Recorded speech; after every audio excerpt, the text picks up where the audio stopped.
The news segment features an exclusive interview with Zoran Mamdani, the mayoral candidate for New York City. It's noteworthy how the host frames the event. By calling Mamdani a Marxist and radical, they establish a particular tone for the report. Additionally, the host portrays obtaining the interview as a challenging task by claiming that their reporter, Nicole Parker, caught up with him and obtained answers to 3 questions after he was heckled by locals. This wording implies that the interview will be difficult and combative. The report then emphasizes the exclusive nature of the exchange by promising to show it in its entirety. This passage is a component of a larger analysis of the alleged internal conflicts and difficulties facing the Democratic Party. By emphasizing a radical candidate such as Beto O'Rourke expressed his opinion about the state of politics today by using an analogy involving basketball. He compared the current state of politics to a game in which the refs have left the arena, suggesting that there are no longer any impartial parties or rules to ensure fair play.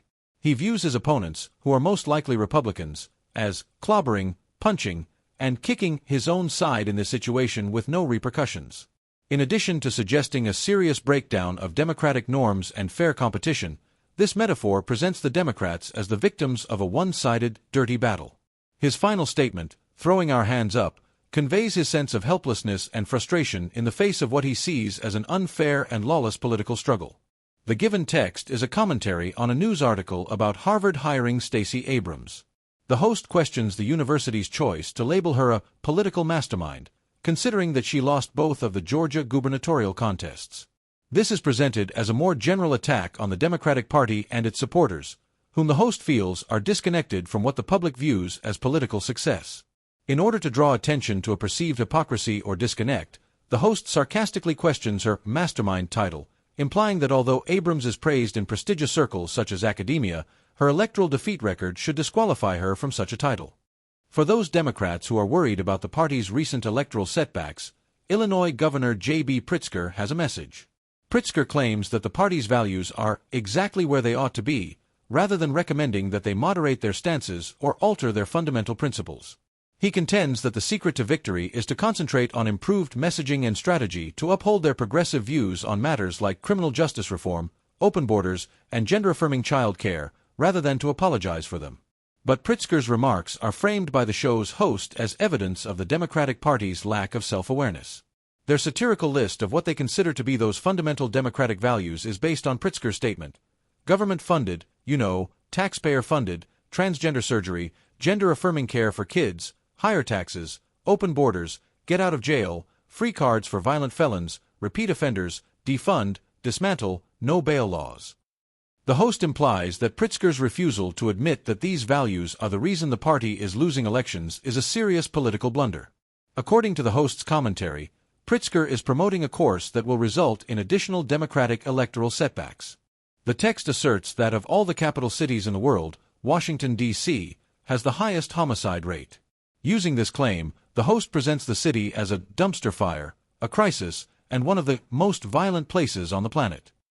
The host implies that many on the left are ignoring or downplaying this high crime rate, especially the high homicide rate, by pretending that it's perfectly safe.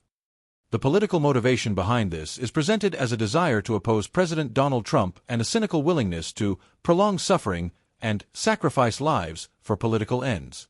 By referring to media organizations like CNN and MSNBC as desperately trying to steer them back on track with just a gentle dose of reality, the host also suggests that even some journalists who lean liberal are now realizing how serious the crime problem in D.C. is.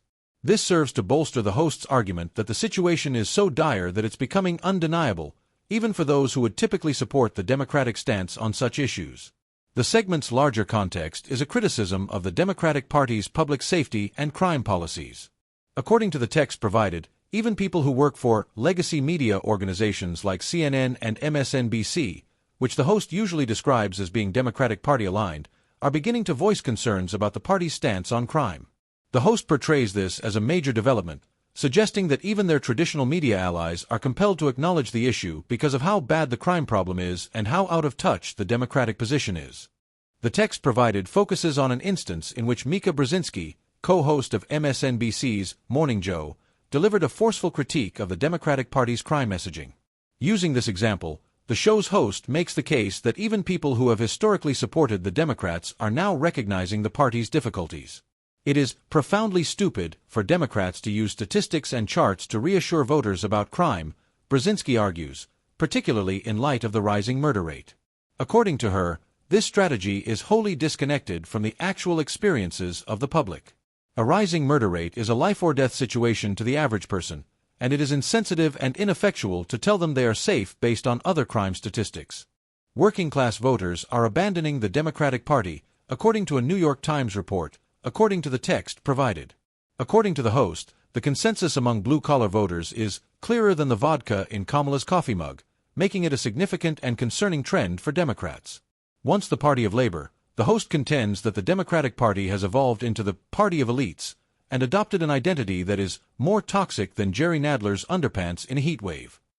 The text identifies several problems that are purportedly causing this change. The host of Party of Elites contends that the Democratic Party has lost its appeal to the general public because it has become so preoccupied with issues pertaining to elites and luxury beliefs. Lack of relatability. According to the host, Democrats' values and messaging are wholly disconnected from the experiences of Americans working in blue-collar jobs. The segment makes fun of the notion that a Democratic politician would make an effort to appeal to a working-class person, implying that such efforts are blatantly futile. Policy issues. According to the host, a number of policies and values, such as government-funded, taxpayer-funded, transgender surgery, gender-affirming care for kids, higher taxes, open borders, get out of jail, free cards for violent felons, repeat offenders, defund, dismantle, no bail laws, cause working-class voters to turn against the party. Identity politics and tribalism.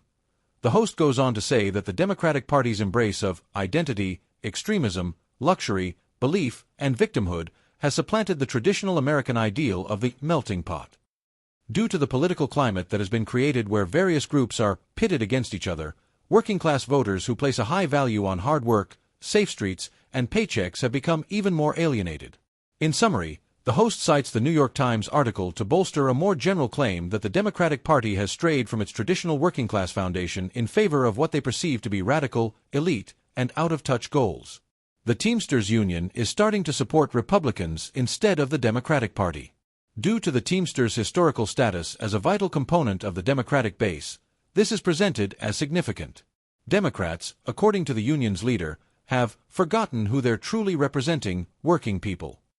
This serves as more proof, according to the host, that the Democratic Party has lost touch with working-class Americans and is now more concerned with the issues of elites. This action by a significant union is interpreted as a serious warning to Democrats that their political problems are significant and go beyond simple messaging. Comedian Jamie Lee So talked about his personal history and disclosed that he worked in blue-collar jobs for a while. He said he spent 5 to 6 years working in factories and being a pizza delivery guy for 5 years. He connects to the hardships of the working class by drawing on this experience. He highlights how politicians' attempts to engage with these workers are inauthentic, calling attempts like Kamala Harris's wearing a McDonald's uniform so obvious and fake. The show's larger thesis, that the Democratic Party has lost touch with its working-class roots and that their efforts to win back these voters are obvious and unpersuasive, is supported by this. According to guest James Altucher, the Democratic Party has lost the culture war, which he characterizes as a conflict over social issues and values. He claims that traditional working-class voters have become so disenfranchised with the party because of its emphasis on what he views as extreme social issues that they will never come back.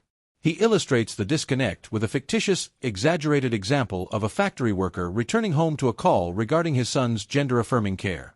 According to Altucher, the typical, traditional Democrat is unconcerned with issues like these, which are a significant component of the culture war.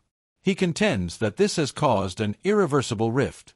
He asserts that he was a Democrat once and is certain that this demographic will not return to the party because they believe their principles are no longer upheld. As a well-known libertarian who criticizes both major political parties, Kat Timpf is a New York Times best-selling author, comedian, and political commentator. She frequently focuses her criticism of the Democratic Party's strategy on what she refers to as binary thinking, the propensity to reduce complicated issues to just two opposing viewpoints. She contends in her writings, especially in I Used to Like You Until, how binary thinking divides us, that this way of thinking is detrimental because it compels individuals to select a team, which eventually stifles critical thinking and sincere dialogue. She thinks those in positions of authority use this strategy to keep people divided for their own benefit. According to Timpf, the Democratic Party's emphasis on particular causes